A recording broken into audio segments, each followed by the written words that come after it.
लहठी मुजफ्फरपुर के बेतिया के बिंदिया, लखनऊ लहंगा उड़ावले बंदिया।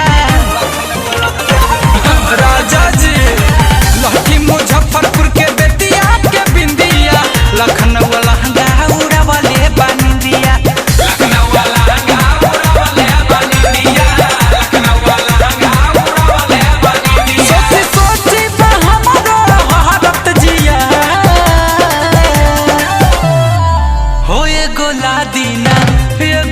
दीना हो ये गोला दीना साड़ी बनारसी पिया, ये गोला दीना साड़ी बनारसी पिया, गोला दीना साड़ी बनारसी पिया, गोला दीना साड़ी बनारसी पिया।